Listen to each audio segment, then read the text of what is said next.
She was shaking when she whispered, "May I stay?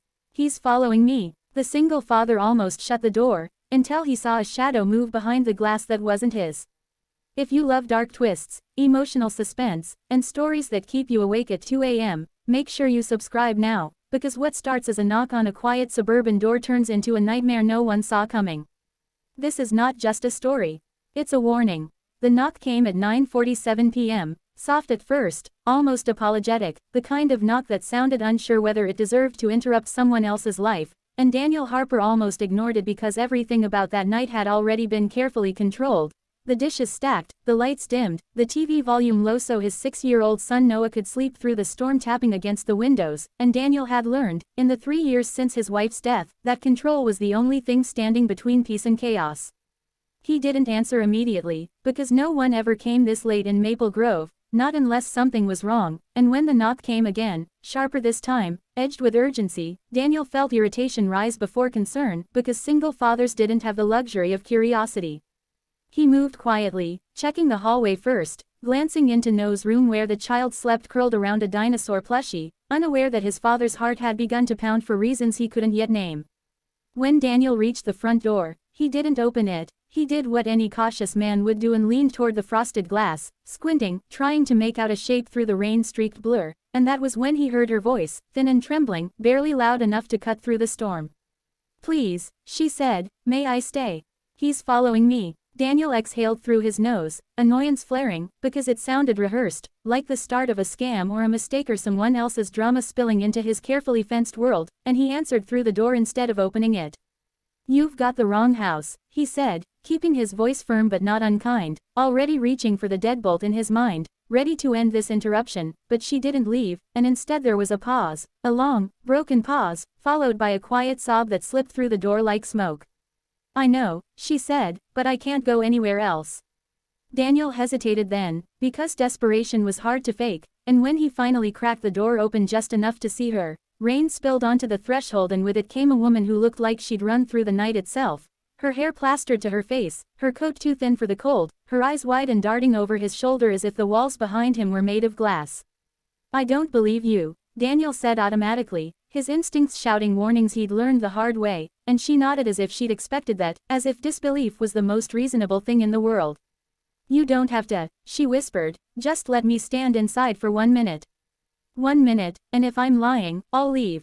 Daniel looked past her, down the empty street lined with identical houses and glowing porch lights, saw nothing but rain and silence, and told himself this was how trouble began, small, polite, asking for only a minute, but then she flinched, violently, like someone had touched her spine with ice, and she turned her head just enough to look toward his living room window, the one behind him, the one reflecting the darkness outside, and her face drained of color as she whispered, "He's here." Daniel felt irritation turn to something sharper, colder, and he almost laughed, because fear was contagious and he refused to catch it, until he followed her gaze and saw it too. Not a person, not clearly, just a shadow, tall and wrong, sliding across the glass behind him, blocking out the warm light for a fraction of a second before vanishing, and in that instant Daniel understood that whatever had followed this woman to his door had already crossed the line between outside and inside, between stranger and threat, and when he slammed the door shut and locked it, pulling her inside with him, he didn't yet realize that the real danger wasn't the shadow he'd seen, but the one he hadn't.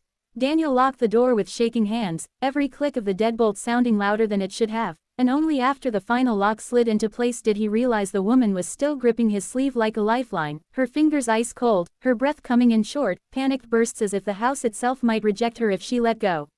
"You saw him," she said, not as a question but a fragile confirmation, and Daniel pulled his arm free more sharply than he intended, putting distance between them because fear had a way of blurring boundaries, and he refused to let a stranger stand too close to the center of his life. "I saw something," he replied, forcing calm into his voice while his heart raced ahead of his thoughts. "That doesn't mean anything." Could have been a reflection, but even as he said it, he knew he was lying, to her and to himself, because the shadow hadn't moved like light, it had moved like intention. The woman wrapped her arms around herself, scanning the living room, the hallway, the stairs, as though memorizing exits, hiding places, and when her eyes landed on a framed photo of Daniel and Noah at the beach, something flickered across her face that didn't belong there, recognition. "You have a son," she said softly. Daniel stiffened instantly. "Don't talk about my kid," he snapped, the edge in his voice sharper than before, and she raised her hands in surrender. I'm sorry, she whispered, I didn't mean, he already knows. The words hit harder than the shadow had, and Daniel felt a chill crawl up his spine. Knows what? He demanded, and she hesitated, chewing on her lower lip like someone deciding how much truth wouldn't get them thrown back into the storm. His name, she finally said. Noah. He already knows your son's name. Silence swallowed the room, thick and heavy, broken only by the ticking of the kitchen clock, and Daniel's mind raced through possibilities, neighbors, school, social media, but every explanation felt flimsy, inadequate, because none of them explained the shadow behind the glass or the way this woman's fear felt too specific to be coincidence. Who are you? Daniel asked, slower now, more dangerous, and she met his eyes for the first time since stepping inside, really met them, as if bracing herself for impact. My name is Claire, she said, and I didn't mean to come here. I swear I didn't, but this house, this family, was never an accident.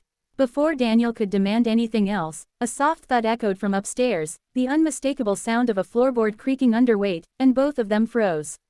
Daniel's blood turned to ice because he knew the rhythm of his house, knew which sounds belonged and which didn't, and that sound did not belong.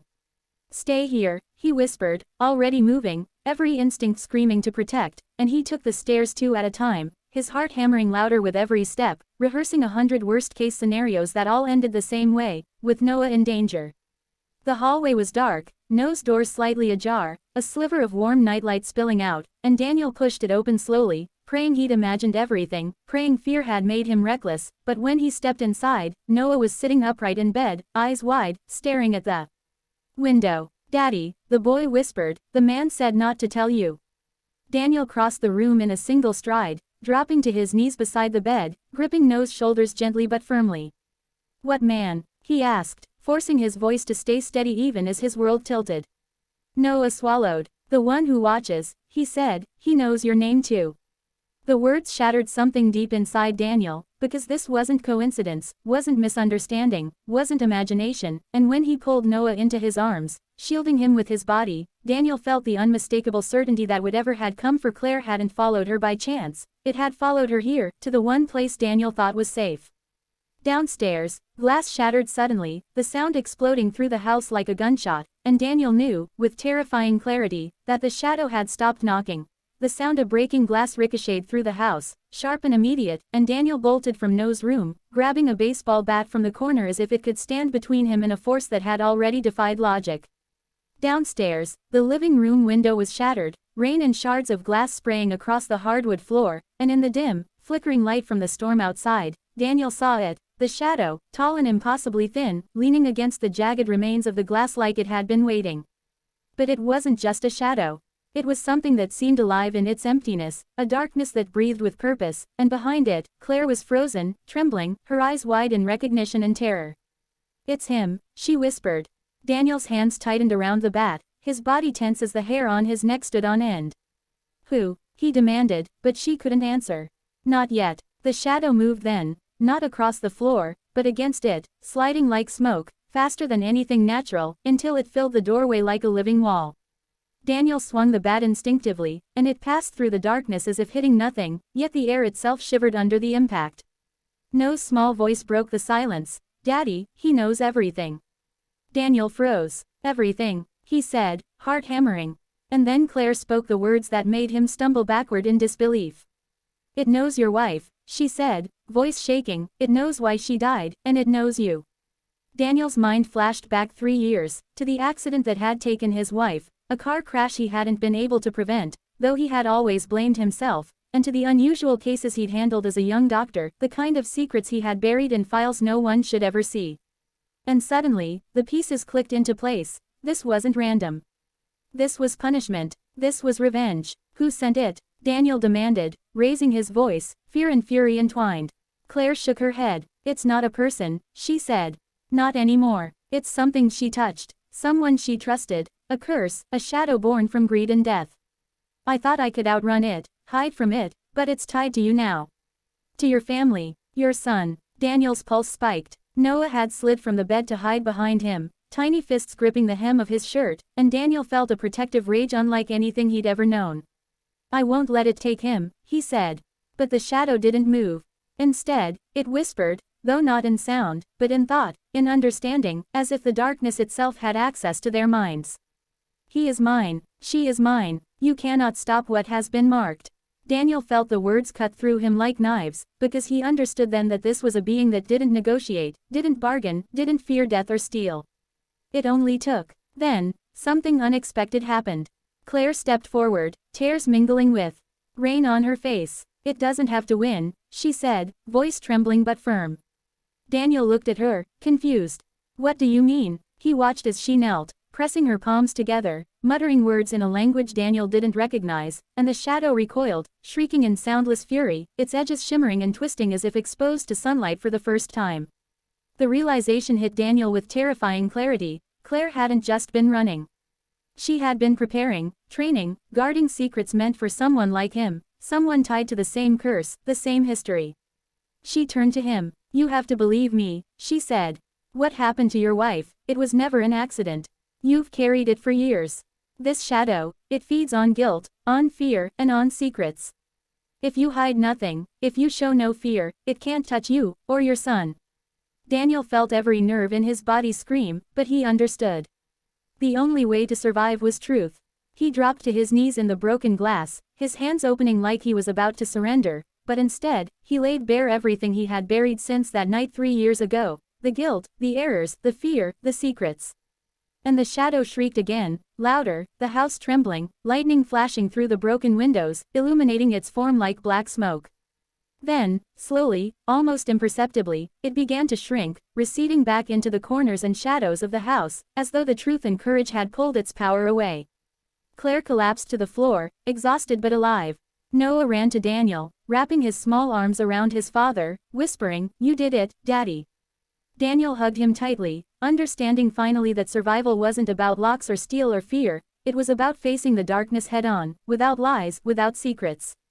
Outside, the storm raged, but inside the house, for the first time in years, there was quiet, fragile and real.